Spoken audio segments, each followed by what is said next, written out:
Vous avez entendu des représentants de l'opposition actuelle faire un certain nombre de critiques au mouvement NAM. J'appartiens à un parti qui est dans la coalition au pouvoir, le CPR. Je vous garantis que si je me laissais aller à dire ce que j'ai sur le cœur, parce que eux sont dehors, moi je suis dedans. Et donc, si je me laissais aller à dire tout ce que je pensais sur la façon d'agir de NAM, qui est mon partenaire depuis un an, je risque d'être beaucoup plus critique que l'opposition.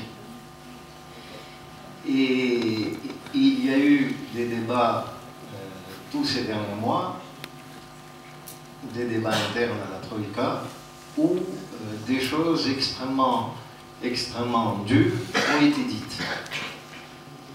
La question, qu'est-ce qu'on fait ensemble? Cette question, plein de gens se la posent. Et je veux très vite apporter une réponse de fond à cette question-là, parce qu'elle est légitime. Moi, je ne suis pas islamiste. Et beaucoup de gens en Tunisie et ici en France se disent vous êtes différents, qu'est-ce que vous faites ensemble? Et ceux qui comprennent encore moins disent mais finalement, est-ce que vous n'êtes pas en train de leur servir de caution? Et quelquefois, est-ce que vous n'avez pas trahi vos propres idéaux? Et les plus méchants peuvent même penser que si on est avec eux, c'est peut-être qu'on est attiré par le pouvoir, y compris éventuellement ses avantages matériels.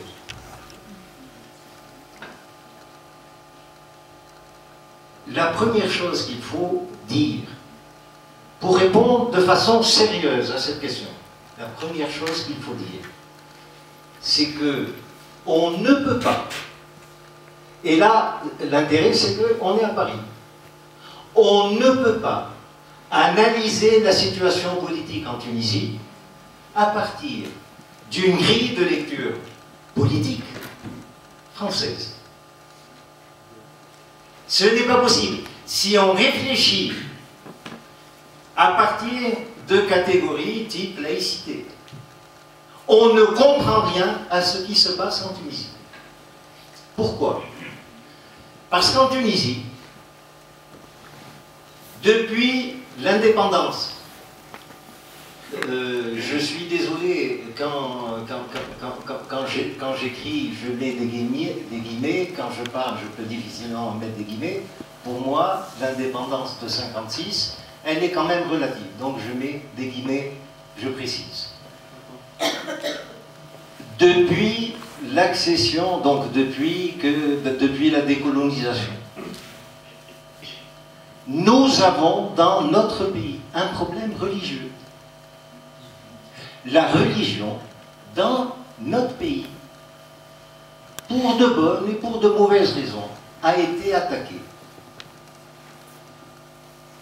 Les 2 dernières décennies sous Ben Ali, à la limite, pratiquer sa foi, c'était devenir suspect. Il y avait des rafles organisées, en particulier les matins, aux abords des mosquées. Il y a dans notre pays un problème lié à la libre pratique de la religion. Alors les justifications, il y a le réformisme au temps de Bourguiba, il y a un système policier totalitaire au temps de Ben Ali, etc. Je n'ai pas le temps de développer, mais il y a un problème. Et nos élites politiques, aujourd'hui, sont divisées.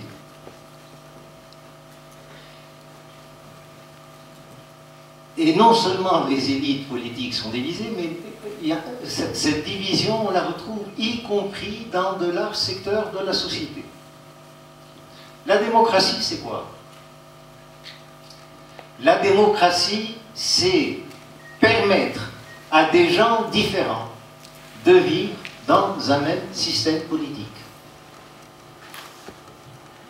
Et la première chose à faire dans un pays comme la Tunisie, où se pose cette question religieuse, parce qu'il y a eu répression religieuse sur des décennies et décennies et des décennies, et je ne parle même pas de la période coloniale, eh bien la première chose à faire, c'est d'imaginer un système où des islamistes et des laïcs peuvent coexister, peuvent cohabiter, peuvent apprendre à travailler ensemble.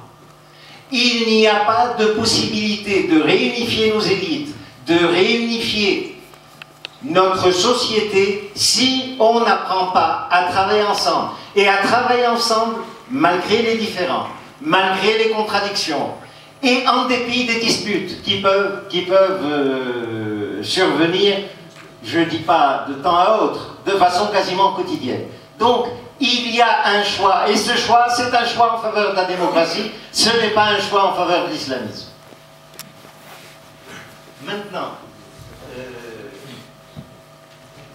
je voudrais dire deux mots pour en rapport avec la première question, les perspectives.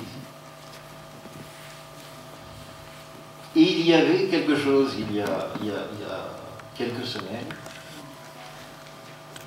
une idée de faire un remaniement ministériel important, de façon à essayer d'élargir l'assise politique du gouvernement actuel, de façon à ce qu'il y ait un accord entre les principales forces politiques de ce pays, accord qui aurait permis d'accélérer la rédaction de la Constitution, de faciliter la mise en place des institutions de régulation constitutionnelle pour les élections, pour la justice, pour l'information, etc., etc. Ce projet d'un gouvernement de rassemblement, eh bien ce projet, on en a parlé, et finalement, la montagne a accouché d'une souris. Quand je dis la montagne a accouché d'une souris, en fait, on la voit arriver, la souris, mais elle n'est pas encore là. Parce que le remaniement n'a pas été annoncé. Ce blocage est en train de créer une tension très forte à l'intérieur de la Troïka, de l'alliance gouvernementale. Les deux partis, Takat et CPR, risquent réellement, c'est pas de la rhétorique partisane, les deux partis risquent réellement de quitter la coalition. Parce que le pays, c'est pas une histoire de parti. Le pays a besoin que ses forces politiques travaillent ensemble. C'est le pays qui a besoin de ça. C'est pas Takatolé, c'est pas le CPR.